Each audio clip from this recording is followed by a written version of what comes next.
زوجہ حضرت نوح علیہ السلام ایک ایسی بدنصیب عورت کا ذکر کیا جاتا ہے جس کو قسمت نے دنیا اور آخرت کی بھلائیاں اور برکتیں حاصل کرنے کا بہت بڑا موقع دیا تھا، لیکن اس نے جان بوجھ کر اسلام کے مقابلے میں کفر کا راستہ اختیار کیا اور یہ عظیم موقع غفلت اور اللہ پاک کی نافرمانی میں گزار دیا۔ یہ بدنصیب عورت واحلہ ہے۔ اس کو ایک جلیل القدر پیغمبر حضرت سیدنا نوح علیہ السلام کی زوجہ ہونے کی نسبت حاصل ہوئی اور کئی برس آپ علیہ السلام کی صحبت میں رہیں۔ اگر چاہتی تو اس کی برکت سے دنیا اور آخرت کی بھلائیاں حاصل کر لیتی، لیکن اپنی بدبختی کے باعث اس نے کچھ اثر نہ لیا بلکہ زوجہ ہونے کی نسبت کا بھی لحاظ نہیں رکھا اور اپنی قوم کے کافروں کے ساتھ مل کر حضرت سیدنا نوح علیہ السلام کو تکلیفیں پہنچانے میں لگی رہیں۔ حضرت نوح علیہ السلام کی شان میں گستاخی۔ اس کی ایذا رسانیوں میں سے ایک بات یہ ہے کہ حضرت نوح علیہ السلام کے خلاف اپنی قوم میں جھوٹا پروپیگنڈا کرتی تھیں کہ معاذ اللہ حضرت نوح علیہ السلام مجنون یعنی پاگل دیوانے ہیں۔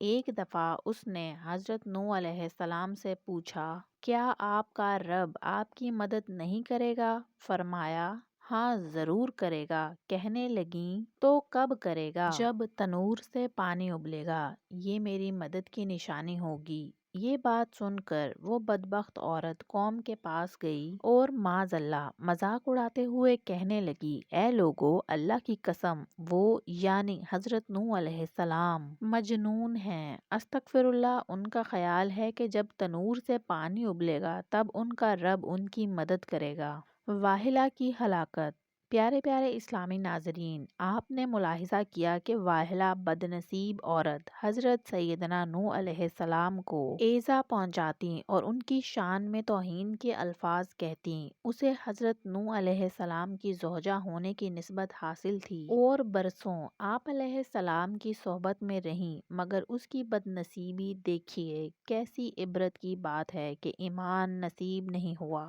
حالت کفر میں ہی مری اور ہمیشہ کے لیے جہنم کے دردناک عذاب کی حقدار بنی۔ غور کیجیے اس کی بربادی کا سبب کیا تھا؟ اللہ کے نبی کی توہین، اللہ کے نبی کی بے ادبی، اللہ کے نبی سے بغض و عداوت۔ یہ بدنصیب عورت اپنی قوم میں جھوٹا پروپیگنڈا کرتی تھی کہ معاذ اللہ حضرت نوح علیہ السلام مجنون ہیں، جس کا انجام یہ ہوا کہ کفر پر خاتمہ ہوا اور دنیا میں بعد والی قوموں کے لیے عبرت کا نمونہ بن گئیں۔ جی ہاں، جب حضرت نوح علیہ السلام کی کافر قوم کو ہلاک کرنے کے لیے عذاب الہی طوفان کی صورت میں آیا تو یہ بدنصیب عورت بھی عذاب میں گرفتار ہو کر ہلاک ہو گئی۔ پیاری پیاری اسلامی بہنوں، اس طوفان کو جو حضرت نوح علیہ السلام کی کافر قوم کو عذاب دینے کے لیے بھیجا گیا تھا، طوفان نوح کہا جاتا ہے۔ اسی طرح کی اسلامک ویڈیوز کے لیے میرے چینل عالمہ نولین کو سبسکرائب کیجیے، لائک کیجیے، فالو کیجیے، شیئر کیجیے۔ شکریہ۔